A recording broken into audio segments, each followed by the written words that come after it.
porque conforme creces, ese primer día que te avientan al ruedo y dicen, hoy tú presentas, no se te olvida, porque las campañas memorables muchas veces pueden ser aquellas que las audiencias consideran memorables, pero probablemente no tuvieron éxito a nivel negocio. Si tuviéramos más conciencia y apoyo y acceso a profesionales de la salud, sería otra realidad para la comunidad LGBT en México. Si te apasiona y lo amas, ¿por qué lo estás dudando? Y segunda, nunca está cerrada la puerta a lo demás.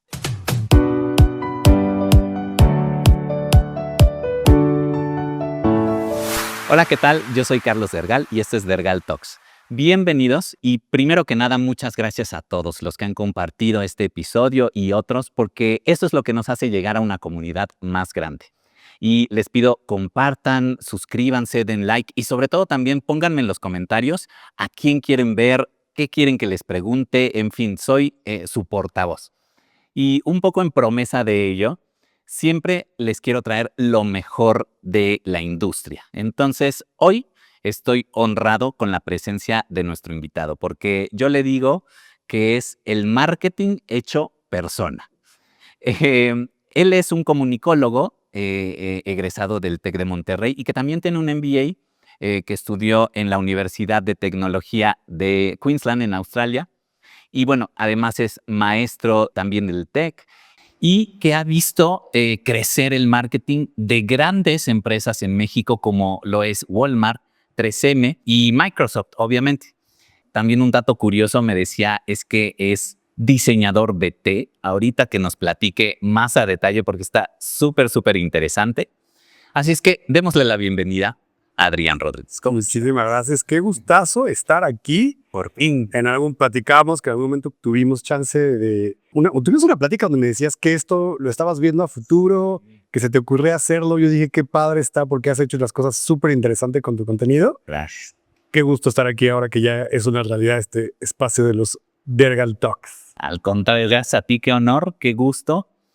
Cuéntanos un poco lo que ahorita decía. ¿Cómo es esto de que eres diseñador de té? Platícanos porque ahorita te presentaba yo como el marketing hecho persona y demás, pero está increíble. La mejor presentación del mundo, demasiado. Me estuviste así, enorme, la cachucha. Pero digo, es un dato curioso, muy random. No mucha gente sabe eso de mí. Cuando platicaste que hice la maestría en Queensland, es una universidad que está en Australia, y cuando llego allá, descubro que hay una cultura del té enorme, que en México no teníamos tanto. Claro. O sobre todo, ¿sabes qué pasa mucho? En México tomamos el té cuando es por te duele la panza. Es como un remedio, como viene un poco más de nuestra cultura de la herbolaria. Y allá descubro que se toma por el gusto. Entonces descubro eso y descubro que hay sommeliers de té, certificaciones, que es toda hay una escuela, una academia del té. Sí. Cuando regreso a vivir a México, justamente descubro que también aquí hay la Academia Mexicana del Té, la Escuela Mexicana del Té. Entonces empecé a tomar alguna de las formaciones y en algún momento inclusive lancé mi propia marca de té, un mundo de comercio electrónico. Hacía mis propios blends, con el equipo de trabajo empezamos a lanzar la marca y teníamos un e-commerce de té en México que ya después con la pandemia pues le dio COVID al negocio, pero es parte de mis pasiones, me encanta el mundo del té. Wow, qué increíble. Y con esa misma pasión, justo como de repente tienes alguna curiosidad, alguna cosquillita, cuéntanos cómo nace todo este amor y esta pasión por el marketing. ¿Cómo te diste cuenta que por ahí era tu camino? Es muy chistoso porque, mira, cuando yo estudié justo comunicación, cuando platicabas, y yo estaba seguro que quería estar en el mundo de, sí de la comunicación, pero como sabes, hay comunicación organizacional, hay de repente comunicación hacia relaciones públicas. Yo sabía que quería estar más enfocado hacia el mundo de la publicidad. Y yo estaba justamente, como dices, en Microsoft, en la industria de tecnologías de la información. Y el director de comunicación, que es uno de mis grandes mentores de la vida, por X motivo también termina tomando el rol de director de marketing. Entonces tenía un equipo de marketing, tenía un equipo de comunicación y yo empecé a empaparme y ver todo lo que estaba haciendo el equipo de marketing. Y llegó un momento en que yo dije, pues quiero hacer eso, me encanta, lo estoy viendo, me gusta muchísimo. Y de ahí fue que decidí estudiar una maestría, me fui al MBA con especialidad en marketing porque yo ya sabía que para allá la quería tirar. Pasa que justo es muy chistoso cómo de ahí me especializo en marketing digital porque justamente cuando estaba en Microsoft me acuerdo muchísimo, estaba yo bien chavito, fue mi primer trabajo terminando la carrera, de hecho entré antes de graduarme y me acuerdo perfecto que las redes sociales apenas estaban haciendo. Ujú. Creo que todavía no se entendía muy bien cómo se comían, cómo se masticaban. Lo que hoy ya vemos como la parte profesional, por ejemplo, de redes como Facebook, en ese momento no existía. Si tú te acuerdas, las marcas hacían páginas como de amigos. De hecho, Sí. una marca te podías mandarle solicitud de amistad, no tenía la fanpage, ¿no? Y me acuerdo de haber estado en una sesión con los líderes de la compañía y me acuerdo que perfectamente en ese momento el CEO dijo, tendríamos o no que estar en redes sociales y tendríamos que tener ya acciones de marca y si sí, ¿quién las tendría que llevar? Y me acuerdo cómo volteó por el cuarto y dijo, pues tal vez tendría que ser Adrián porque o sea, lo que él vio es joven, Ajá. seguramente le sabe al 100% al digital, pues a ver, probemos. Y sí me acuerdo, abrimos la primera cuenta de Twitter, o sea, empecé a empaparme ahí.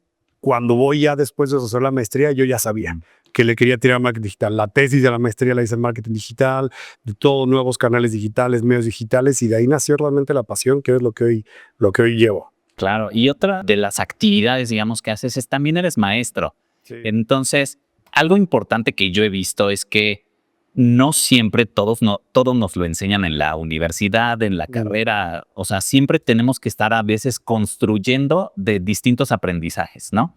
Entonces, a ti que eres maestro, ¿qué materia te hubiera encantado tener que nunca existió y que dices, o sea, de ahí hubiera podido aprender demasiado para a lo mejor avanzar un poquito más en mi carrera profesional sin tener que recurrir a un curso o lo que sea? Creo que a muchísimos nos falta planeación estratégica. En realidad, conforme empiezas a ejecutar tu trabajo, te das cuenta de qué importante es tener una muy buena planeación. No solo saber hacer las cosas, pero desde antes de hacer, planear para llegar a hacerlo. Sé que de repente hablar como planeación estratégica, no sé si, o sea, ¿qué es eso? ¿Es una materia? ¿O debería o no ser una materia? ¿Estás hablando de project management? ¿O estás hablando? En realidad sí son varias cosas, pero creo que justamente algo que como formación nos podría ayudar a muchísimas disciplinas o muchísimas casas de estudio, tener esa visión estratégica y saber desde el principio, este va a ser, a ver, ¿para qué quiero hacer esto? Este van a ser mis objetivos, pero desde el día cero saber cómo voy a medir si tuvo éxito o no tuvo éxito, es algo bien importante y mucha gente creo que es algo que aprende a hacer hasta que está ya trabajando y tal vez ya no sé, se le fueron 5, 6, 7 proyectos que no pudieron planear bien y hay veces que dan resultados bien buenos, pero como no tenían esa planeación para poder decir, mira, cumplimos exactamente lo que dijimos que íbamos a cumplir, falta esa visión y eso hace que no crezcamos tan rápido como podríamos hacer si tuviéramos esa formación. Exacto. Y en esta línea, platícame con tu experiencia en el marketing y en la comunicación y publicidad. ¿Qué hace de una campaña exitosa a una campaña memorable? Ándale. Una campaña, a ver, es que yo creo que ahí tendríamos que dividirlo porque las campañas memorables muchas veces pueden ser aquellas que las audiencias consideran memorables, pero probablemente no tuvieron éxito a nivel negocio. Entonces, hay muchas campañas que, por ejemplo, pueden generar un gran nivel de recordación, pero mira, creo que ahí lo voy a cruzar con lo que te platicaba, la planeación estratégica. Hay campañas que pueden generar muchísima recordación. Sin embargo, si el objetivo que tú querías mover era consideración o venta, pues aunque hayas tenido la campaña que todo el mundo aplaudió y va a recordar de aquí a 16 años, no logró su cometido. Entonces no era exitosa. Creo que aquí es donde yo cruzo con justamente entender cuál es en tu planeación, lo que decía en el día cero, saber, voy a armar esta campaña, pero ¿qué indicador quiero mover?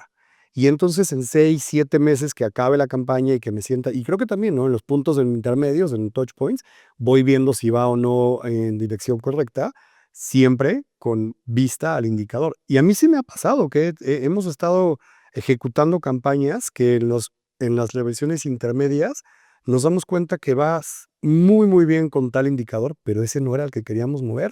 Y entonces ahí toca ajustar la tuerca, cambiar planes, pasar de azul a verde, porque no estaba siendo exitosa de acuerdo al objetivo de negocio, a pesar de ser una campaña con muchísima interacción y recordación, o viceversa. Querías de una campaña que busca hacer un gran posicionamiento, resulta que no lo está logrando, pero oye, no te preocupes porque está moviendo esto. Bien, pero no cumplí el objetivo. Entonces, de nuevo, cruzar planeación día cero, mis objetivos son tal, y todo el tiempo estar midiendo. Perfecto. Y ¿qué es para ti lo más importante para poder tener esa reacción y que no te coma el tiempo y que pues ya sean reacciones post-mortem? A ver, en marketing digital pasa algo muy peculiar que puede ser un arma de dos filos. La cantidad de datos disponible para analizar es enorme y el tiempo para analizarlos no es tan largo como con otros medios, ¿no? O con otras disciplinas de la mercadotecnia. Es decir, si tú tienes una campaña, al día siguiente puedes empezar a ver indicadores. A/B test las puedes hacer en cuestión de 7 días. Ojalá no lo hagas en 7 días, pero sí puede hacer más, ¿no? A lo que voy es algo donde nos podemos perder en marketing digital es en tener tantas métricas que no sabemos cuál es la que necesitamos observar. Entonces, creo que para poder hacer muy bien una campaña que puedas optimizar en el día a día, hay que definir los indicadores que vamos a estar viendo y eso sí, ahí aprovechas que en digital sí podemos medirlos diario y entonces, pues optimizar o frenar prácticamente. Sí, es que como dices, a veces tenemos tanta información que en vez de que esa nos ayude a tomar decisiones, a veces nos frena y dices, ¿qué hago con tanta información, no? Exacto. O te vas por un camino que está, o sea, como puedes ir en una bifurcación por tantos datos, de repente si se te olvida cuál era tu objetivo principal, te vas por el otro camino y tú juras que vas muy bien y al final de la campaña resulta que pues no, porque te me fuiste por la tangente, ¿no? No era por ahí. No era por ahí. Y como ahorita me decías, viste nacer las redes sociales, has tenido como esa evolución de que no existía este mundo de redes sociales a que ahora es uno de los medios de comunicación más importantes para las marcas. Si prácticamente tuvieras que elegir una sola red social y todas las demás desaparecen, ¿cuál dirías que es la que más te atrae como marketing, como de cercanía con la gente y que prácticamente dirías, me quedo con esa? Híjole, qué buena pregunta. Es bien interesante. No quisiera decir una con nombre y apellido porque ahí te va, depende mucho de la estrategia que estés corriendo. Exacto. Depende de la audiencia con la que trabajes. A mí me pasaba, para poner ejemplos que contrastan, en mi trabajo previo, ¿no? En alguno de mi desarrollo profesional, era una empresa B2B. Digo, es una empresa que está en el mercado de consumo y en la empresa B2B, lo platicabas, es 3M. Y me acuerdo de cuando empezamos a trabajar ahí, uno de los primeros retos era pensar que el cliente B2B no estaba en canales digitales, pero sí lo estaba, ¿no? Y era muy particular porque ahí podíamos ver temas desde hasta salud, ¿no? Porque hay toda una división de healthcare, pero también una división de seguridad industrial y los targets utilizaban diferentes canales digitales. Entonces, hoy me pasa, por ejemplo, estando en retail, de un retail a otro también cambia el target. Y a mí me pasa que hacemos estudios, o busco que con el equipo trabajemos estudios año con año. De hecho, sí, lo actualizamos de manera muy frecuente para hacer el entendimiento del consumo de hábitos de medios digitales y va cambiando mucho año con año. Y te pongo un ejemplo porque te decía, sin pensar en un nombre y apellido de una sola, pero hace 3, 4 años la gente no hablaba de los formatos de video corto.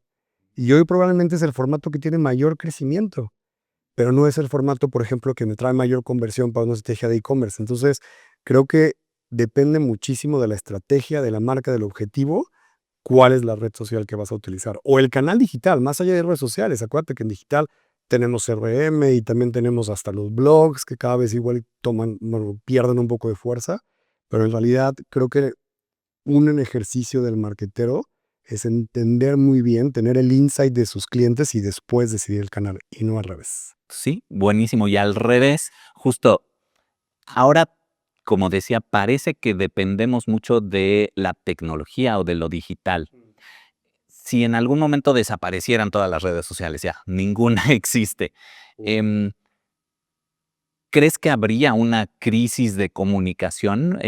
¿O cuáles serían de tu lado las alternativas que buscarías para poder comunicar un mensaje, como dices, dependiendo de la estrategia, de la marca, del producto? Pero, ¿crees que habría una crisis y de plano nos estaríamos perdidos? ¿O cuál sería tu estrategia? Definitivamente creo que mucha gente sí se alteraría si un día despierta y abre el teléfono y no están sus redes sociales. Yo, a mí me pasaría. No, o sea, ¿no te pasa? Los primeros que haces cuando te despiertas, abres una, no sé cuál, pero abres una, Sí. ¿no? Después de apagar la alarma, abres Ajá. una. A ver, lo platicamos, optimizar o frenar. Entonces, en este caso tendríamos que buscar cuál es el camino. Creo que, a ver, y hoy me pasa, por ejemplo, las plataformas de mensajería instantánea, me ha tocado que veo análisis y estudios que te la marcan como una red social y a veces yo cuestiono, no sé si esta plataforma que yo utilizo para mandar mensajes es una red social o no, pero creo que la verdad los usuarios encontrarían otro camino. Yo reitero, creo que sí habría una crisis, de muchas personas hubiera una crisis si mañana abren su teléfono y no están esas redes sociales. Em, Como marquetero, tendríamos que encontrar los canales correctos para regresar ahí. Porque además recordemos que si bien hoy nacen esos canales digitales y se suman a una mezcla de medios, la historia de los medios de comunicación y de publicidad nunca ha sido excluyente. Es decir, a ver, nos vamos a la historia cuando nació la televisión y la gente decía, ya, el radio va a desaparecer. Y hoy está, ¿no? No sé, está el cine, ¿no? El cine va a desaparecer porque salió el streaming. Y ahí está. Entonces, la mezcla de medios siempre se va complementando. Entonces, aunque alguno desapareciera, el balance se hace con el resto de los medios. Tendríamos que encontrar la forma correcta. Y relacionando un poco la pregunta que te hacía de qué hace de una campaña exitosa y qué la hace memorable. También creo que se puede aplicar al liderazgo. Has tenido también la oportunidad de tener equipos a cargo y de dar resultados. Em, ¿Qué es lo que para ti hace de un líder exitoso pasar a un líder memorable? Creo que hay muchas oportunidades en que un líder tiene para impulsar a su equipo y no solo capitalizar el gran equipo. Es decir, tenemos equipos de trabajo y hacen excelentes cosas. Todos queremos pensar que es que siempre va por allá. Y hay veces que puede ser que el liderazgo se interprete como los motivo a generar ese trabajo, am, pero tal vez no genero los foros para que tengan visibilidad los miembros del equipo de presentar ese trabajo. Yo creo que viéndolo inclusive desde mi posición, estando en equipos más grandes, ¿no? Yo tengo un líder y mi líder me genera muchísimos espacios donde tengo visibilidad del trabajo que hemos hecho y eso hace que un líder sea memorable. Porque conforme creces, ese primer día que te avientan al ruedo y dicen, hoy tú presentas, no se te olvida, Sí. ¿sabes? Te platicaba de, pues, en su momento que tuve líder, hoy gran amigo y mentor, pues me aventó a hacer cosas que yo no conocía. Cuando él tomó marketing, y entonces para él era muy fácil decir, ven, ahora tú yo me doy con esto, y para mí era como, no, espérate, yo no estoy en marketing. Y mira, me encantó y me enamoré de esto y hoy me dedico a ello. Em, Esas oportunidades que te dan de sacarte un poquito de la zona de confort, pero después tener la visibilidad de los logros, que el entorno sepa que fuiste tú, que fue la persona, el miembro del equipo que lo hizo, creo que eso hace que un líder sea muy memorable. Excelente. Y obviamente, como bien dices, vas aprendiendo en el camino. Y entiendo que tus aprendizajes te van formando y vas construyendo tu nueva versión, ¿no?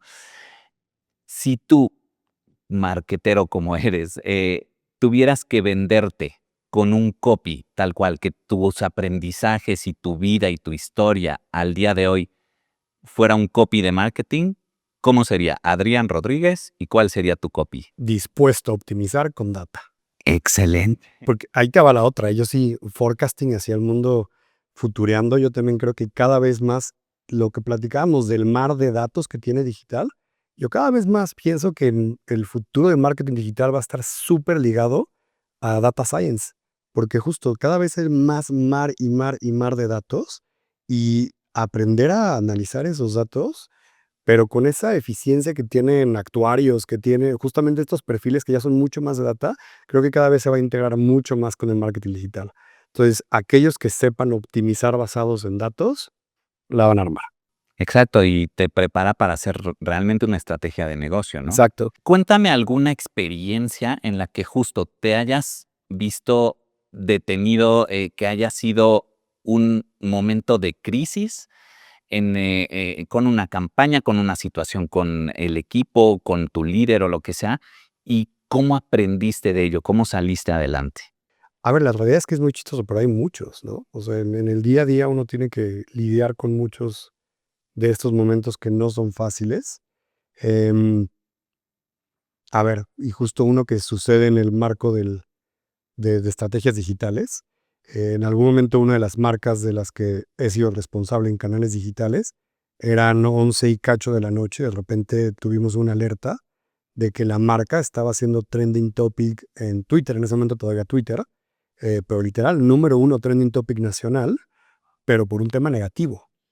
Y eso detonó, vaya, teníamos manuales de protocolos de qué hacer en el momento, pero en el momento, Sí, colapsas. claro, y entonces además todavía teníamos que investigar qué pasó, que una persona de mucho alcance em, creó un video que la verdad es que inclusive analizándolo, pues no era correcto, pero tenía tal alcance que pues sí, logró que, o más bien no sé si logró, no sé si era el cometido de la persona, pero el video tuvo tal reproducción que en cuestión de horas se volvió el trending topic a nivel nacional. Creo que fue algo bien interesante. Lo primero fue la concentración con los equipos. De manera horizontal, me acuerdo que, de manera horizontal, perdón, y vertical, o sea, inmediatamente hablé con mi líder, ¿no? También justamente un parte de mi formación como profesional. Ha habido grandes líderes y en este caso también era una directora y ella una gran líder también. Eh, fue, está pasando esto, ya tocamos base aquí, ya tocamos base acá, ya estamos investigando, que creo que eso fue algo muy asertivo. No nada más decir, está pasando esto, crisis, ¿qué hacemos? Sino, a ver, está pasando esto, ya estás corriendo este análisis, ya estamos teniendo estos escenarios, estamos revisando el manual de protocolos, entonces, Un enfoque. exacto, ya enfocamos la crisis y ahora me gustaría tener tu input para ver qué crees que tenemos que hacer. En este caso en particular, vimos que era tal la aceleración que preferimos evaluar si iba a tener un crecimiento orgánico, porque probablemente hay veces que al meterte en la conversación, pues es como Lo echarle más armas. gasolina al fuego, ¿no? Aquí lo que hicimos fue justamente, en este caso en particular, coordinamos a varios equipos para asegurar que teníamos la respuesta acertada y después de eso empezamos a comunicar con, algunos mensajes que si bien no era como contradecir a este contenido, sí era enseñar nuestro propio lado de la historia y también que como marca tenemos muchas cosas positivas en ese momento, em, y eventualmente eso se fue apagando. Lo suena un poco lógico, pero en realidad para lograr eso y hacerlo de manera gradual, estoy hablando de que involucramos equipos de varias disciplinas, de varias agencias, expertise de muchos lados, y creo que algo que también fue clave en ese momento fue confiar en las personas que estaban allá. Porque a tu punto es una crisis, tienes que tomar decisiones muy rápido y entonces habrá que tomar algunas de estas decisiones confiando en que el talento que está a tu alrededor también tiene ya la mejor decisión de su lado. Sí, porque digamos, si todo marcha bien, todo funciona, todo fluye y todo es exitoso, no necesariamente quiere decir que no aprendas, pero pues todo bien. Pero cuando hay una crisis es cuando aprendes, cuando te pones a Claro, replantear todo y dices, realmente estamos por el camino correcto, ¿no? exacto. Cuando todo va bien, claro que sigues aprendiendo, porque hay veces que hay cosas que te van bien que no sabías que te iban a ir tan bien, entonces también te dejan el aprendizaje. Y hay veces que si todo está bien, también te da chance de como tomar riesgos porque dices, mira, vamos bien. Si tomo un riesgo y igual y va para arriba, pero y si no, pues vamos bien, ¿no? Quedamos flat. Pero cuando, exacto, cuando las cosas no van tan bien o cuando algo se te sale de la jugada, claro, aprendes muchísimo en ese momento, de las reacciones, inclusive entender de tu equipo cómo respondió cada uno y eso también te habla de una cara de tu equipo que no conocías. Claro, aprendes muchísimo de estas situaciones, también son un momento de aprendizaje, entonces creo que hasta también importante documentar.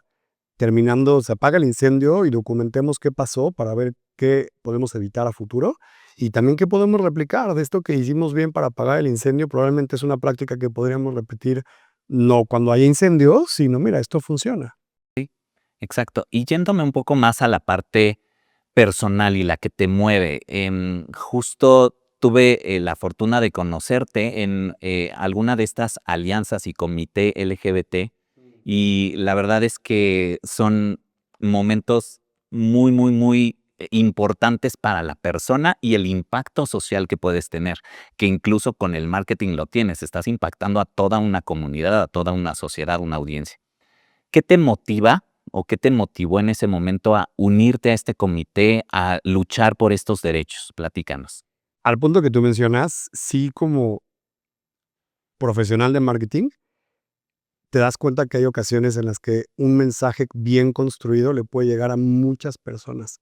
Y hay veces que el vehículo puede ser una campaña, puede ser un activo de la marca en particular, y hay veces que puedes tomar la decisión de sumarte o no a ciertas causas, pero cuando conoces bien a tu audiencia, a tu target, a tus clientes, puedes tomar esa decisión de si esto es algo con lo que ellos van a convivir de manera positiva, ¿no? Les va a gustar. Y en nuestro caso, como tú lo platicabas, habíamos tenido varias ocasiones ya acciones que sumaban a la marca hacia mensajes de LGBT, y la respuesta era muy positiva, muy, muy positiva. La gente nos dejaba comentarios que, como te digo, medimos diario con sentimientos de marca en canales digitales. Cuando nos sumábamos a campañas de activismo en pro de la comunidad LGBT, teníamos respuesta muy positiva. Entonces, en esa ocasión que tuvimos tú y yo oportunidad de estar en ese comité, fue llevémoslo al siguiente nivel. ¿Por qué? Sí. Porque tenemos ya este histórico de que no es que ahorita se nos ocurrió, sino tenemos varios años viendo que cuando detonamos pequeños guiños, la gente reacciona muy bien. Entonces, nuestro target, nuestros clientes, nuestra audiencia, podría tal vez reaccionar todavía mejor si nos atrevemos a dar un pasito más para adelante. Y pues tú sabes, ese año tuvimos súper buena respuesta. Entonces, creo que a mí me motivó mucho saber que nuestros clientes iban a tener oportunidad de conocer un mensaje bien armado y conectar con él. Exacto, justo es eso, el ser conscientes del impacto y también la conciencia que tienes que tener de que el mensaje que das va a impactar a, you name it, infinidad de personas. ¿Cuál crees que es el mayor desafío que hoy en día tenemos como sociedad? Incluso en la comunidad LGBT creo que se ve bastante sensible a esto, pero en general, la salud mental, ¿tú cómo ves esto y cuál crees que es el mayor desafío que tenemos con respecto a la salud mental? Wow, qué gran pregunta, Carlos, porque, a ver, un dato curioso que tampoco te había, creo que ese lo habíamos platicado tú ya en algún momento, pero por un tiempo también he sido voluntario en una asociación LGBT que justamente atiende a personas que están, o sea, la asociación busca prevenir y dar soporte a personas que están considerando el suicidio, en particular de la comunidad LGBT. Y ahí como voluntario, porque es justamente trabajo voluntario lo que he hecho, es platicar literal, estar disponible para personas que buscan, en este caso a través de canales digitales, en un momento donde están escalados y que están considerando justamente pues en este caso, buscar darles un apoyo, darles orientación. Ha sido un viaje muy interesante porque la salud mental en nuestro país creo que necesita tener más conciencia, necesitamos tener más conciencia de la importancia que tiene. Cuando yo atiendo o he atendido estos casos, muchas veces me deja con esta reflexión de qué difícil es el acceso a los profesionales de la salud mental. Hay muchos casos de personas que platicando con ellos probablemente no están escalados al momento de que en ese momento lo están considerando, pero sí están muy incómodos, ¿no? Están viviendo situaciones muy complejas. Y parte de la conversación siempre es buscar identificar con la persona cuáles son sus redes de apoyo. Y a veces te dicen que han podido acercarse a un profesional de la salud, pero en muchas ocasiones te dicen que no han tenido la oportunidad porque tal vez pues no lo pueden pagar. O, por ejemplo, en la comunidad LGBT también pasa, pues es que cómo le voy a decir a mis papás o cómo voy a decir en mi casa que me siento así. ¿Cómo les explico por qué me siento así? Y después de eso, ¿cómo les voy a pedir dinero para que me ayuden a pagar por este profesional de la salud que me oriente?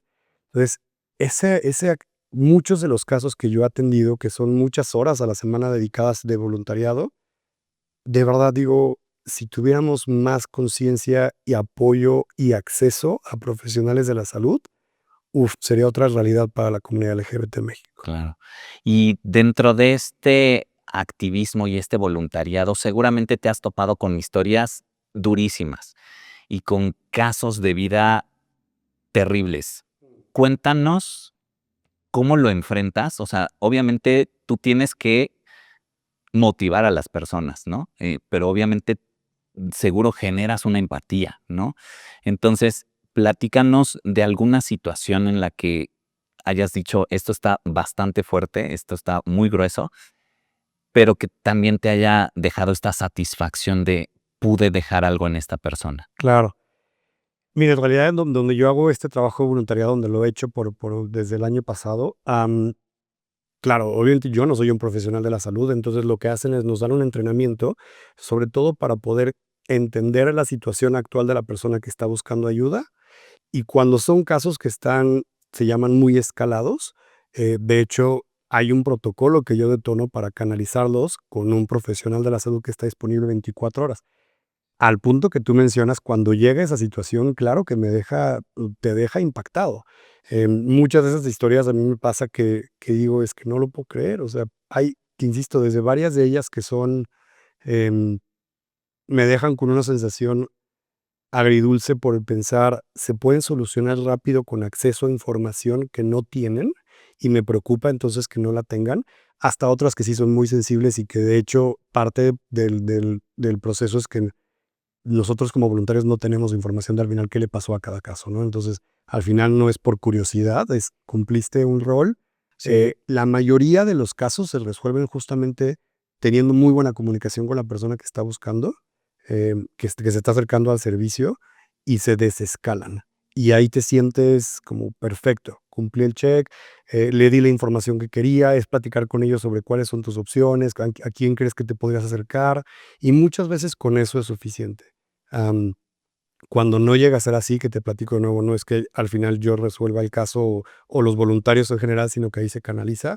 Sí, son situaciones que son muy escaladas y que es muy importante que las atienda un profesional de la salud. Entonces también es increíble que existan organizaciones como esta que dan ese apoyo porque sin ellas quién sabe cómo pasaría, ¿no? Exacto.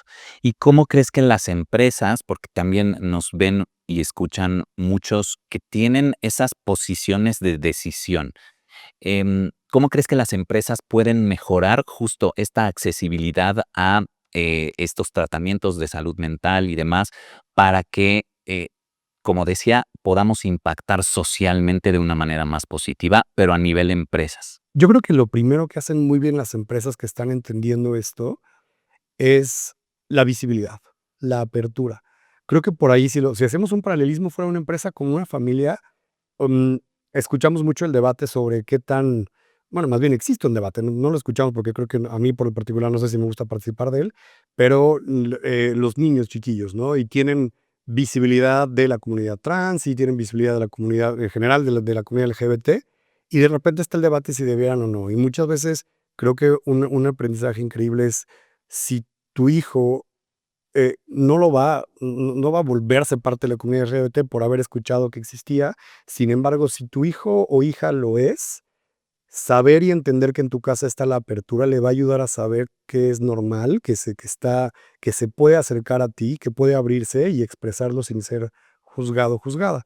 Creo que lo mismo se traslada al ambiente corporativo, al ambiente empresarial, cuando como profesional estás en una organización donde activamente buscan decir, acá puedes ser tú, ¿no? Aquí buscamos aliados, aquí esto te genera, o sea, aquí hay una apertura para que te puedas desarrollar siendo como eres, te da la confianza de poder expresarte, de poder levantar la mano, de poder decir, tengo una idea de un proyecto que podríamos hacer, oye, conocí esta fundación, con quién podría platicar para ver si como compañía podríamos acercarnos a hacer algo en conjunto, pero generar creo que el primer paso que como organización se puede hacer es sentar las bases de que aquí está bien y está la apertura y hay con quién, ¿no? Como tú bien platicabas, un comité. No necesitas levantar la mano en un foro enorme, pero hay un comité. Puedes ir a platicar con ellos y hacerlo con la discreción o no discreción que tú quieras. Creo que esa apertura cambia muchísimo la historia. Sí, en efecto, regresando al inicio a lo que hablábamos, tenemos que darnos cuenta que cualquier mensaje que queramos comunicar a cualquier audiencia tiene que tener, bueno, va a tener cierto impacto y tiene que tener mucho cuidado en qué vamos a decir y cómo lo vamos a decir. Entonces, un poco resumiendo, em, siendo marketero, siendo una persona activista, o sea, que estás en este voluntariado y siendo maestro, ¿cuál es el legado que te gustaría dejar? Prácticamente que pasen los años y qué es lo que va a dejar Adrián. Yo creo que algo que a mí me gustaría dejar, lo comparto con mis alumnos, por ejemplo, em, el valor de la experiencia es enorme. Aprender, lo he dicho mucho con mis alumnos, ¿no? Cuando los conozco en la primera sesión, me acuerdo que hasta he dicho, yo normalmente doy clases en los últimos semestres, ¿no? Entonces ya me tocan conocer alumnos que ya están, inclusive muchos de ellos ya trabajan, entonces ya no son sus primeros días. Y pregunto, ¿quiénes de aquí ya, por ejemplo, se fueron de un intercambio, ¿no? ¿Quiénes han tenido la oportunidad? Y les digo, los que no lo han hecho, háganlo ya, es una experiencia increíble. Y aunque regresen y no traigan las mejores calificaciones y todo, lo tienen que hacer. También pregunto, ¿quiénes de ustedes igual están ya trabajando? Los que tengan oportunidad, háganlo, porque esa experiencia que puedes ir sumando está increíble. En el ambiente laboral, todo lo que puedas hacer que te genere experiencia, ¿no? Que puedas empezar a crecer más fuera de lo que de repente es la caja que te toca, esa experiencia tómala, acéptala. Creo que aventarse a probar con, en general, vida profesional y personal, da muchísimas satisfacciones. Perfecto. Y justo va evolucionando tu manera de ver la vida, de ver el éxito. Em, si pudieras volver a un momento clave en tu vida, en donde te sentías perdido, necesitabas alguna dirección y volvieras siendo el Adrián de hoy, a ese Adrián de, no sé, you name it, 15, 20, 30 años, lo que digas, ¿qué le dirías? ¿Qué mensaje le dirías? ¿O cómo cambiarías el speech o cómo cambiarías la situación para que le fuera más sencillo a ese Adrián? Creo que es algo que nos puede pasar a todos en el crecimiento profesional. Empiezas a entender y a especializarte tal vez en un área, ¿no? Por ejemplo, en mi caso, siempre he sido un apasionado del marketing digital desde que empezó a crecer la industria del marketing digital. Y de repente he tenido oportunidad de llevar otras cosas. Por ejemplo, a ver, en su momento, cuando empecé a trabajar, no siquiera había toda la industria de marketing digital. Entonces me tocaba comprar medios tradicionales, espacios en revistas y demás. Hubo un momento en donde pensé, quiero cerrarme, ¿no? Quiero especializarme, quiero trabajar solo sobre un área. Em, y al final tomé decisiones, ¿no? Y yo hoy voltearía hacia atrás hace años y sí diría, primera, si te apasiona, ¿por qué lo dudas? Si te apasiona y lo amas, ¿por qué lo estás dudando? Y segunda, nunca está cerrada la puerta a lo demás. A pesar de haberme especializado en digital, he tenido oportunidad de participar o sea, de desarrollar para objetivos de comercio electrónico campañas de tele, campañas de radio, campañas de trade marketing, convivir con otros líderes de marketing que son especialistas en esas áreas, que también ellos decidieron en su momento especializarse ahí y armar planes en conjunto. Entonces, en realidad tampoco es que renuncies a lo demás, siempre vas a poder seguir explorando y además lo que platicaba, experiencia. Si un día la experiencia probando otra cosa resulta que te gustó más, cambia para allá, optimizar. Sí, excelente. Y bueno, pues para ir cerrando, hay una pregunta con la que siempre cierro con todos, porque justo estamos hablando de public speaking, de liderazgo, de llegar a audiencias. Entonces, imagínate que puedes tener ahorita cualquier audiencia, la que se te ocurra. ¿Qué audiencia sería y qué mensaje les quieres dar? Mira, ya que me diste chance de armar mi evento, o sea, creo que me encantaría tener en un foro, y es bien complejo, ¿no? Tener en un gran foro a todas aquellas personas que han sido tus grandes mentores, em, ¿no? Mis grandes líderes, ¿no? Que he tenido, pero inclusive hablo tal vez hasta desde la carrera, ¿no? Algunos profesores que se te quedan grabados, después en mi desarrollo profesional otros líderes, y después le invitaría a este mismo foro a aquellas personas que han formado parte de mi equipo, de los diferentes equipos en los que he estado, y el mensaje que les daría es gracias, ¿no? Por su liderazgo, por su apoyo, por su coordinación, por su trabajo en equipo. He y hemos hecho cosas increíbles, cosas que me encantan, cosas que me apasionan. Entonces, justamente a todo este equipo les daría las gracias. Buenísimo. Pues muchas gracias nuevamente por estar con nosotros. Felicidades porque estás haciendo historia con todo lo que haces, con todo lo que dejas en la gente. Gracias por todo y nuevamente gracias por estar aquí Gracias conmigo por en la este. invitación, Y bueno, no sé si quieres agregar algo a la audiencia. que me encanta el foro. O sea, tienen que venir. Qué bueno que siguen escuchando. Las conversaciones que has tenido con líderes están fenomenales. Creo que es algo que ojalá sigas haciendo muchísimo, porque como profesional es súper interesante escuchar las conversaciones que estás teniendo con los invitados que has tenido. Me encantan. Algunos de ellos tengo oportunidad de conocerlos y otros los he conocido gracias a tu plática con ellos. Síganos escuchando. Está increíble. Perfecto, muchísimas gracias a A ti. ti. Y pues listo, chicos, muchas gracias por su tiempo, por escucharnos. Como les digo, hagan la comunidad más grande. Lleven esto a todas las personas que conozcan y sobre todo, cuéntenme qué les gustaría escuchar aquí. Estamos en contacto, este es Dergal Talks. Síganme, comenten y compartan.